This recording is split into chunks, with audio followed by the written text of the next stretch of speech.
देश में जनगणना को लेकर बड़ी जानकारी सामने आई है, जिसके मुताबिक अगले साल यानी 2025 से जनगणना शुरू होगी, जो अगले 1 साल तक चलेगी। दावा यह भी कि इसके बाद 2035 में जनगणना करवाई जाएगी। साथ ही जानकारी ये भी कि इस बार जो जनगणना होगी वो पिछले बार के मुकाबले थोड़ी अलग होगी। कुछ नए सवाल भी जोड़े जाएंगे। पूरी खबर दिखाते इस रिपोर्ट में।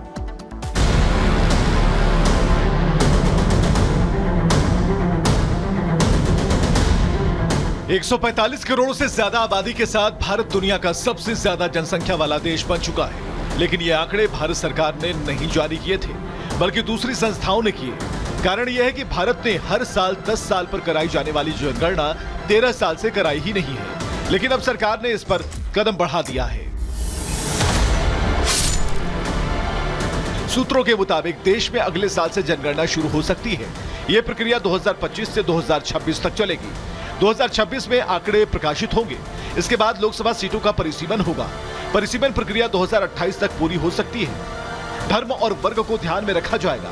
जाति जनगणना पर अभी फैसला नहीं हुआ है। जनगणना सूचकांक का एक अहम स्रोत है। इसके जरिए देश के लोगों के बारे में कई तरह के आंकड़ों की जानकारी हासिल होती है। इन आंकड़ों का उपयोग नीतियों, योजनाओं के निर्माण के अलावा सरकार की तरफ से चलाए जा रहे विभिन्न कार्यक्रमों के मूल्यांकन में किया जाता है। संसद, राज्यों की विधानसभाओं और स्थानीय निकायों के प्रतिनिधित्व का आवंटन और निर्वाचन क्षेत्रों के सीमांकन में भी जनगणना के आंकड़ों का ही इस्तेमाल किया जाता है। देश में मौजूदा बिजनेस सेक्टर और उद्योग भी इन्हीं आंकड़ों के जरिए अपनी पहुंच को बेहतर बनाते हैं और साथ ही राज्यों को मिलने वाला अनुदान भी जनगणना के आंकड़ों के आधार पर ही तय किया जाता है। जनगणना 2021 में होनी थी, लेकिन कोरोना महामारी के कारण इसे टालना पड़ा था। बताया जा रहा है कि अब जनगणना का चक्र बदलेगा। हर 10 साल में होने वाली जनगणना अब 2035 में होगी। अब तक हर 10 साल में होने वाली जनगणना दशक की शुरुआत में होती थी।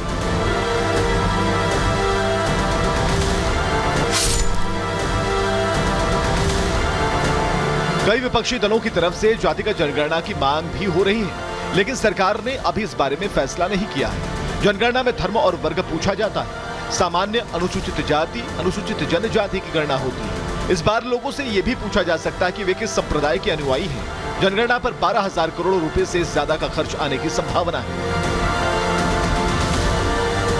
Bureau report, Republic Bharat.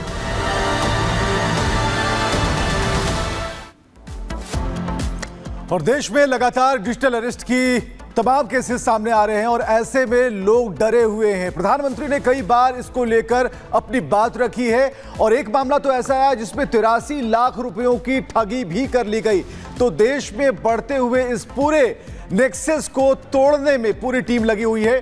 Digital arrest और सिर्फ आप और आप टारगेट हैं, इसलिए संभल कर, क्योंकि सावधानी हटी और दुर्घटना घटी। तो डिजिटल अरेस्ट क्या है, इसके बारे में हम आपको खबर बताएंगे। इससे पहले देश के प्रधानमंत्री ने कई बार लोगों को जागरूक करने की कोशिश भी की है। तो सावधानी हटी और अकाउंट खाली। और जैसा कि हम बता रहे, तो प्रधानमंत्री ने क्या कहा था, किस तरीके से देशवासियों को आगाह किया था, यह भी सुनिए। मेरे देशवासियों, मैं आपको एक ऑडियो सुनाता हूं। हेलो सर, नमस्ते सर। नमस्ते सर, बोलिए सर। देखिए, जो आपने FIR नंबर मुझे सेंड किया है, इस नंबर के खिलाफ 17 कंप्लेंट्स हमारे पास। आप ये नंबर यूज कर रहे हैं? मैंने नहीं यूज करता हूँ सर। अभी कहाँ से बात कर रहे हो? Sir, Karnataka sir. वो घर में हूँ सर। ओके, इसके लिए आप अपनी स्टेट में रिकॉर्ड करवाइए ताकि ये नंबर ब्लॉक कर दिया जाए, फ्यूचर में आपको कोई प्रॉब्लम ना हो। ओके? Yes sir. अभी मैं आपको कनेक्ट कर रहा हूँ, ये आपका इन्वेस्टिगेशन ऑफिसर है। आप अपनी स्टेट में रिकॉर्ड करवाइए ताकि ये नंबर ब्लॉक कर दिया जाए। Okay? Yes sir, yes sir, yes sir. अब बताइएगा मैं किसके साथ बात कर रहा हूँ। अपना आधार कार्ड मुझे शो कीजिएगा वेरीफाई करने के लिए, बताइएगा। सर, मेरे पास अभी नहीं है sir Aadhaar card sir, please sir. Phone आपके फोन में है? नहीं सर। फोन में आधार कार्ड की पिक्चर नहीं है आपके पास? नहीं सर। नंबर याद है आपको? सर नहीं है सर, नंबर भी याद नहीं है सर। हमने सिर्फ वेरीफाई करना है। ओके? वेरीफाई करने के लिए। नहीं सर। आप डरिए ना, डरिए ना। अगर आपने कुछ नहीं किया तो आप डरिए ना। हाँ सर, हाँ सर। अगर आपके पास आधार कार्ड है तो मुझे दिखा दीजिए, वेरीफाई। तो प्रधानमंत्री नरेंद्र मोदी ने देशवासियों को आगाह किया कि डिजिटल अरेस्ट से आप कैसे बच सकते हैं। लेकिन तमाम ऐसे परिवार हैं, तमाम ऐसे लोग हैं जो इसका शिकार हुए हैं। उन्हीं लोगों से बातचीत की है हमारे सहयोगी जतन ने, आपको सुनाते हैं। एक विक्टिम हमारे साथ है, उनसे हम बात करेंगे, समझने की कोशिश करेंगे कि आखिरकार डिजिटल अरेस्ट हो कैसे रहा है, वो कैसे किसी के माइंड के साथ खेल सकते हैं, कैसे उन्होंने अपने पूरे जीवन में जो पैसा कमाया उसको एक कोई चीट कर सकता है। मैम, सबसे पहले क्या नाम है आपका और क्या हुआ था आपके साथ, अगर आप शॉर्ट में हमें बता पाएँ कि किस तरीके से आपको अप्रोच किया गया, कितना अमाउंट आप लोगों ने लूज़ किया, कैसे वो आप लोगों के माइंड के साथ खेल रहे हैं? मेरा नाम कृष्णा दास गुप्ता है। मैंने कंप्लीट किया 73 इयर्स एंड मैं दिल्ली में ही रहती हूँ। मैं काम करती थी ना, तो I am retired and on 24 मई मेरे को एक कॉल आया। तो मैं कॉल जब उठाया तो it was a recorded message था कि मेरा नंबर ब्लॉक कर दिया जाएगा, all my numbers will be block. तो मैंने को थोड़ा सा नर्वस हो गया कि मुश्किल हो जाएगा, because it was a recorded message. तो मेरे को मन में ये नहीं आया कि it is can be a fraud call. So I call back because I didn't hear it properly and that was the mistake done by me. तब उन्होंने बोला कि मैडम आपका नाम पे अराउंड 20 आपका नाम पे, आपका आधार कार्ड के सहारे पे एक और नंबर लिया गया है, मोबाइल नंबर, जिससे 20 phone calls of abusive language and porno photographs were sent. So 20 complain आया है मुंबई थाने में। तो पुलिस स्टेशन में आपको वहाँ पे रिपोर्ट करना पड़ेगा 2 घंटे के अंदर। Then you I smiled and say 2 घंटे के अंदर कैसे जा सकते हैं, I am stay in Delhi. तो उन्होंने बोला कि मैडम एक काम करते हैं, मैं आपको पुलिस स्टेशन में पुलिस के साथ बात करा देते हैं, उनका डिमांड है ये। तो उनको कॉल करा दिया। देन वहाँ से उन्होंने भी सेम बात बोला है, तो मैंने सेम जवाब दिया था, how can I go in 2 hours. तो उन्होंने बोला कि मैडम चेक करते हैं कि और कोई केस में तो आपको फंसाया नहीं गया। तो बोल के चेक करके बोला आपका आधार कार्ड नंबर जरा दीजिए।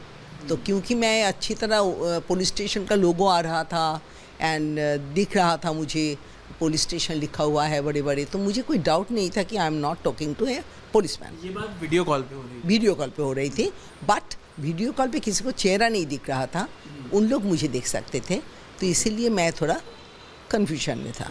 उसके बाद उन्होंने बोला कि मैडम आप तो नरेश गोयल वाला मनी लॉन्ड्रिंग केस में फंस गए हैं, तो आप जानते हैं क्या कौन है Naresh Goyal? I said no. बोला वो तो जेट एयरवेज का मालिक है, तो उसमें आपके कैनरा बैंक में, मुंबई में कैनरा बैंक में आपके नाम पे बहुत सारे पैसा है, तो बहुत लोग जेल पे हैं एंड आपको अराउंड 150 पीपल ऑनलाइन पे हैं जिनके इन्वेस्टिगेशन चल रहे हैं। तो इसके बीच में उन लोगों ने बोला मैडम आप ज़रा क्विकली आपका व्हाट्सएप खोल के चेक करिए। तो व्हाट्सएप खोल के चेक किया तो अरेस्ट वारंट आ गया। ओके, सुप्रीम कोर्ट का arrest warrant with all those Ashok Stambh के एम्ब्लेम वाला paper, all signatures, different kind of stamps and all. So I had no doubt somehow, क्योंकि मुझे अवेयरनेस इसके बारे में कभी नहीं था कि this kind of thing can never happen. Supreme court भी अरेस्ट वारंट इशू कर सकता है? हाँ, वो भी व्हाट्सएप में।